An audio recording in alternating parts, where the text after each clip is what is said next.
Hello mga mi, this is Mama Ann and again and again and again. For today's video nga, samahan niyo naman nga ako ngayong araw.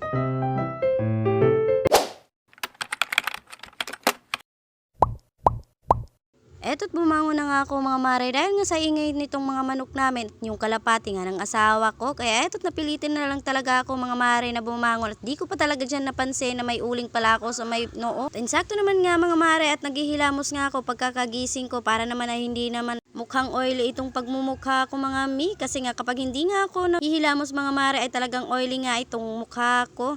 Di ko na nga nakunan mga mare ang pagmumug ko at ito lang talagang paghihilamos ko dahil nga naalala ko mga mare at magbibideo nga ako, Diyos mio.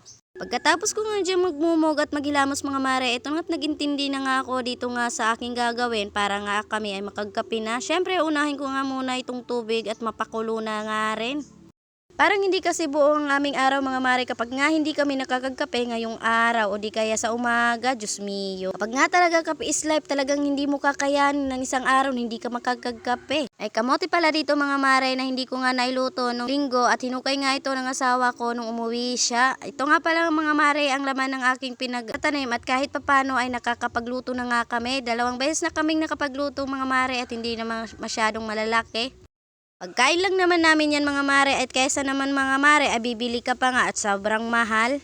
Pagkatapos ko naman dyan asikasuhin yung lulutuin kong kamote mga mare, eto naman nag-asikaso na nga ako dito sa mga kape namin para nga mamaya ay paglagay na nga lang ng tubig kapag nga kumulo at Iba pala mga mare ang kape ng mga bata at kape ko dahil ito nga kape puro ang ginagamit ko dahil hindi na nga ako hiyang sa mga ganitong 3-in-1. Napapansin ko kasi mga mare pagkatapos kong magkape ay talagang pumupunta talaga ako sa CR, Diyos mio. Ito naman kape puro mga mare ay hindi nga lang ako nagsosobra sa pagkakape kasi nga panay-panay nga yung kaba ko at syempre hindi nga ako makatulog.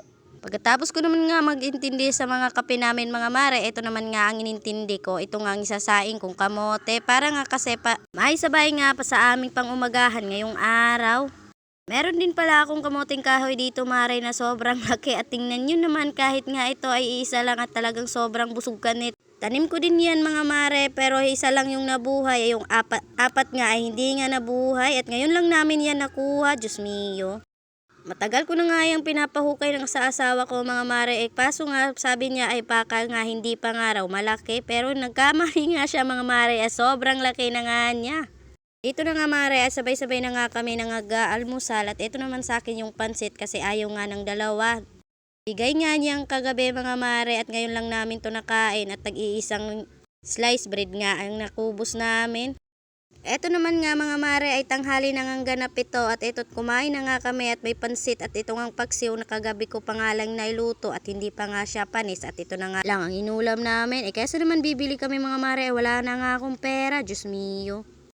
Katapos ko nga kumain mga mare, ito naman linantakan ko nga itong kamoting niluto ko kanina dahil nga hindi nga naubot. Pati na nga itong mga anak ko mga mare ay nagpabalat na nga din sa akin kaya binalatan ko na nga para nga hindi na nga mag-iiyak.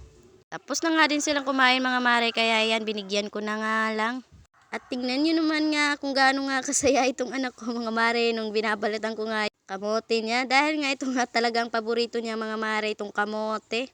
Binalatan ko na nga lang dyan mga mare lahat ng kamote para nga ay kakain na nga lang sila at di na nga sila magbabalat pa dahil nga hindi naman sila marunong magbalat neto. Katapos nga namin kumain eto't inintindi ko na nga ang pagkain ng mga aso namin at ito na nga lang balat ng kamote yung ipapakain ko. At ito naman na nga at umintindi na nga itong isa kong anak mga mare para nga siya nga daw yung magpupunas nitong lamesa namin at hinayaan ko na nga lang para naman siya ay matuto.